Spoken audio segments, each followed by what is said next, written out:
waktunya saya minta waktu Ibu sedikit untuk melakukan beberapa pertanyaan mengenai pra-observasi yang akan saya lakukan di kelas nanti untuk supervisi pembelajarannya Ibu akan lakukan di kelas. Oke, siap Pak. Begini Bu,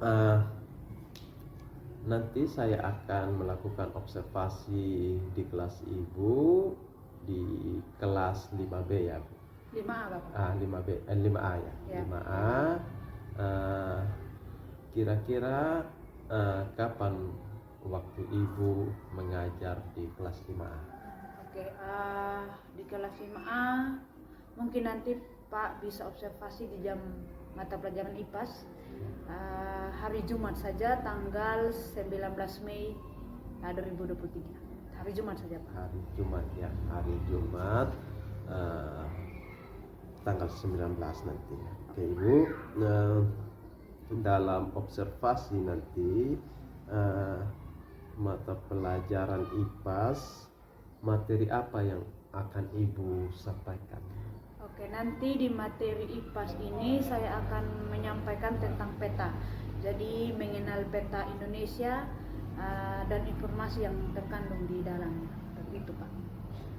Terus materi mengenai peta ya. Materi mengenai peta di situ juga ada tujuan pembelajarannya. Kira-kira apa tujuan pembelajaran dari materi tersebut? Oke, untuk tujuan pembelajaran ini peserta didik itu dapat mengidentifikasi letak geografis Indonesia. Karena di situ ada beberapa unsur yang ada di peta juga, sekalian anak-anak bisa mengenal itu. Contohnya legenda, skalanya seperti itu Pak. Oke, itu tujuan pembelajarannya. Terus dari tujuan pembelajaran tersebut, area pengembangan yang ingin dicapai nanti saat pembelajaran di kelas itu apa ya? Untuk area pengembangan yang ingin saya capai, ini seperti saya sudah lakukan sebelum-sebelumnya, yaitu pembelajaran yang berdiferensiasi, gitu Pak, yang berpusat pada peserta didik. Nah, di situ saya juga padukan dengan pembelajaran sosial emosional. Contohnya ada sebelum kegiatan itu ada yel-yel, ada ice breaking. Di tengah pembelajaran juga pada saat anak-anak sudah mulai jenuh, kami melakukan ice breaking supaya sosial emosionalnya mereka bisa aktif, bisa bangkit dan bisa semangat untuk mengikuti pelajaran. Seperti itu Bapak.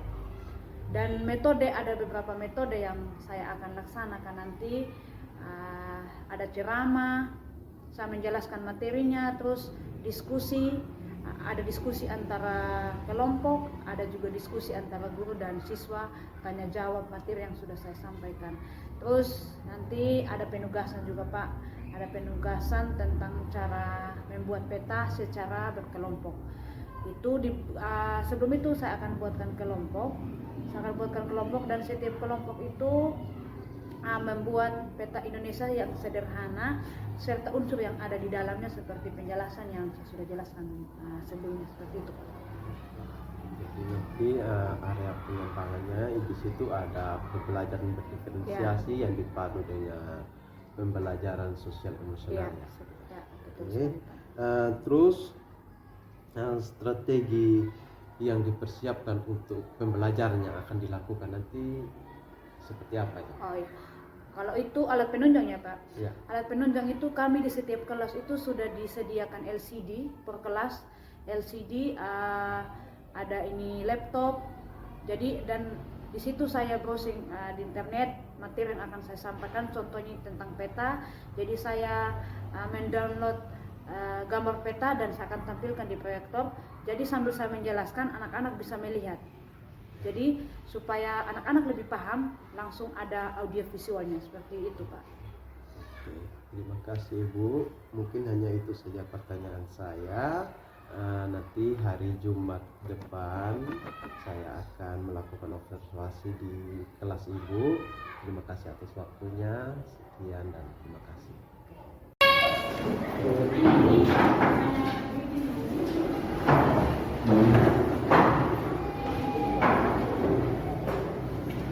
Tapi tangan di samping kiri kanan,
tidak bisa pinjam dulu sama ukur saya.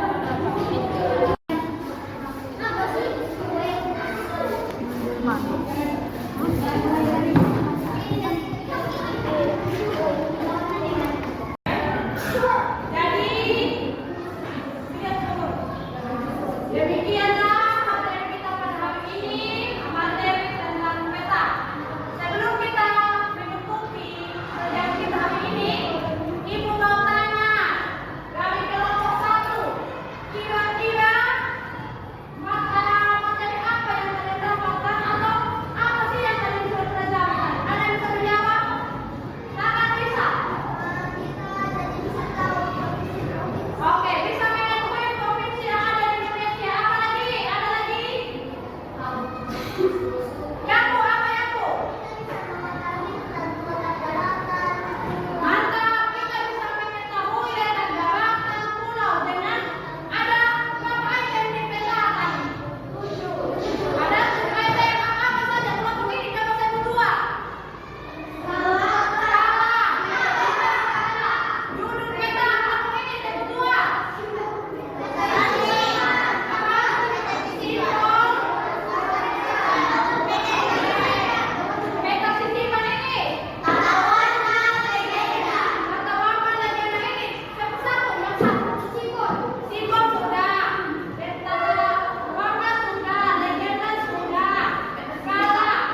setelah melakukan kegiatan pra dan kegiatan observasi di kelas, ada beberapa hal yang ingin saya tanyakan.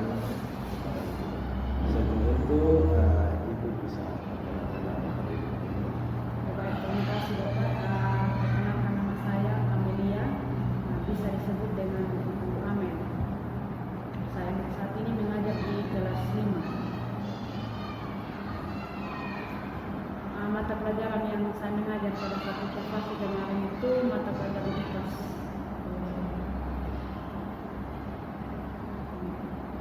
Baik, terima kasih Bu.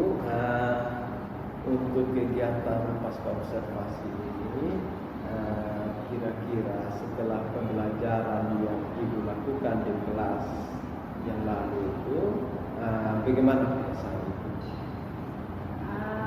Perasaan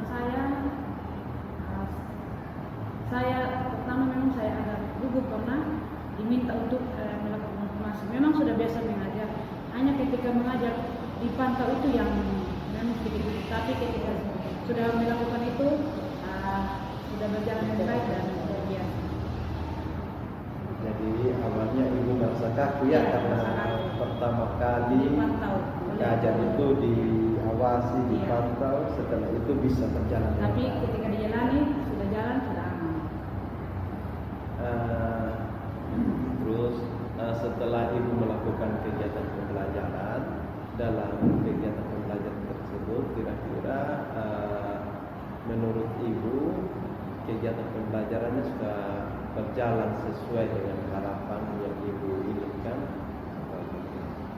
Untuk itu Bapak, memang harapan saya sebenarnya itu harus menghasilkan produk, karena materi saya kan tentang peta. Di IPAS itu gabungan untuk sekolah merdeka, ini IPA dan IPS. Jadi ada materi IPA dan IPS. Untuk peta ini masuk di materi IPS. Memang harapan saya anak-anak bisa membuat peta waktu itu. Karena memang tujuan pembelajaran itu anak-anak bisa mengetahui unsur yang ada di peta dan bisa menghasilkan produk, yaitu anak-anak bisa menggambar secara sederhana sebuah peta, tergantung mereka peta. Tapi saya sarankan peta yang ada di provinsi, peta yang ada di Indonesia, provinsi yang ada di Indonesia. Betul. Memang ada sedikit kendala Pak dalam proses pengajaran itu. Kalau boleh tahu kendala yang Ibu alami itu kendalanya apa ya? Oke. Saya kan waktu itu Pak mengajarnya memang sudah memakai metode yang berdiferensiasi sama sosial emosional. Jadi pertama-tama saya mengajar adanya ceramah. Nah, ketika sudah bisa menyampaikan materi, saya membagi anak dalam kelompok, lalu meminta mereka untuk waktu itu kan pakai media PowerPoint. Jadi meminta kembali diskusi, menanyakan kembali materi yang sudah disampaikan. Nah, kendalanya karena sudah bagi dalam kelompok, memang ada anak yang kurang aktif Pak, itu kendala. Terus kami tidak bisa menyelesaikan materi hari itu karena hanya 2 JP. Untuk IPAS hari Jumat itu 2 JP, hanya 2 jam pelajaran, jadi tidak sampai selesai pekerjaannya. Tidak sampai selesai, anak-anak hanya sebatas tidak sampai finish. Memang sempat mereka buat peta, dalam kelompok, tapi tidak sampai finish. Karena itu kendala yang saya hadapi. Jadi secara tidak langsung kendala yang dihadapi itu berkenaan dengan waktu, Iya, karena waktu. waktunya terbatas, Tidak terbatas materi juga. materinya juga padat dan harus menghasilkan produk di mana anak-anak harus bisa menggambar peta. Itu juga yang menjadi tujuan dari pembelajaran. Jadi secara tidak langsung bahwa tujuan pembelajaran yang dijalankan belum bisa maksimal ya. Maksimal. Untuk memaksimalkan tujuan pembelajaran tersebut, langkah apa yang perlu dilakukan sehingga produk yang mereka kerjakan itu bisa diselesaikan? Oke, untuk itu Bapak, ini rencana tindak lanjut ya. Rencana tindak lanjutnya karena IPAS ini 1 minggu itu 2 kali. Jadi hari Jumat dengan hari Rabu. Jadi hari Jumat itu karena produknya tidak selesai, saya umumkan kita lanjutkan ke pertemuan berikut dengan materi yang sama. Gitu. Dan kami sudah lakukan minggu lalu. Hasilnya sudah ada. Memang ending itu presentasi. Tapi karena sekarang kami lagi asesmen, jadi presentasinya hari Selasa, tanggal 30. Presentasi tiap kelompok mereka menjelaskan di peta itu unsur-unsur apa saja yang ada, legenda, simbolnya, ini skalanya seperti apa, mereka menjelaskan di presentasi nanti. Memang memakan waktu Pak. Untuk finishing petanya sudah selesai, tinggal mempresentasikan. Hari Selasa tanggal 30, kami sudah berjanji dengan anak-anak untuk mempresentasikan produk mereka. Seperti itu Pak, rencana tindak lanjut yang saya diskusikan dengan anak-anak di kelas. Jadi satu tujuan pembelajaran ini sebenarnya mencakup untuk beberapa kali pertemuan, untuk beberapa jam pelajaran ya. Iya. Iya. Jadi dipilah sampai ada refleksi dari anak didik peserta didik Iya, sendiri ya. itu juga presentasi. Jadi intinya itu mereka mempresentasikan hasil yang mereka sudah kerjakan. Seperti itu. Itu kegiatan tindak lanjutnya. Terus dalam pertemuan ke depannya kira-kira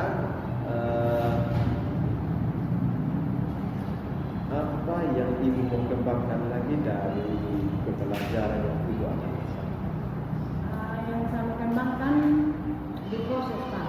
Maksudnya begini, karena ketika saya sudah menggabungkan anak-anak dalam satu kelompok, tidak semua anak itu aktif. Jadi prosesnya di dalam juga tidak semaksimal, tidak bagus, tidak terlalu bagus begitu ya. Karena kita harus melihat anak-anak yang tidak aktif ini berkolaborasi dengan anak aktif sedikit mengganggu, tapi ketika kita sudah datang ke mereka berikan pencerahan bahwa harus aktif dalam mengerjakan tugas, apalagi itu Bapak yang saya kembangkan proses pembelajaran di dalam bagaimana cara supaya anak-anak ini semua bisa terlibat aktif dalam pembuatan produk itu. Memang waktu itu mengalami kendala itu, anak-anak aktif, ada yang masih main, ada yang masih tidak aktif dalam pembelajaran, apalagi itu Bapak kendala yang terlalu dalam pembelajaran yang sudah iya, aktif. Menurut Ibu saat pembelajaran seperti itu anak-anak kurang aktif, selama ini bagaimana caranya dalam pembelajaran itu Ibu bisa buat sehingga anak-anak yang tidak aktif tersebut bisa aktif dalam pembelajaran? Oke. Anak-anak yang tidak aktif ini kategorinya ada beberapa yang ada yang karena sudah bosan, sudah mulai jenuh dalam kelas, dan memang gaya belajarnya kinestetik, suka yang di jalan keliling. Ada juga satu anak suka jalan keliling, suka omong, suka buat sesuatu pada saat kita ngajar, tapi ketika ditanya dia bisa menjawab, begitu. Nah, jadi langkah-langkah kita buat di tengah-tengah pelajaran itu adakan speaking, begitu supaya sosial emosionalnya. Jadi supaya yang jenuh ini bisa semangat lagi, dan kita memberikan kata-kata motivasi, istilahnya begini ya. Kalau kamu tidak belajar, bagaimana ke depannya? Gitu. Jadi supaya kita pintar harus belajar. Nah, kita memberikan kata-kata seperti itu supaya mereka bisa aktif. Memang ada memang anak-anak yang sudah ditegur tetap juga. Nah, tapi sebagian besarnya ketika sudah diberikan kata motivasi, sudah ice breaking, mereka bisa semangat belajar. Seperti itu. Itu merupakan langkah-langkah yang sudah kita lakukan di kelas. Mungkin itu saja yang saya tanyakan itu.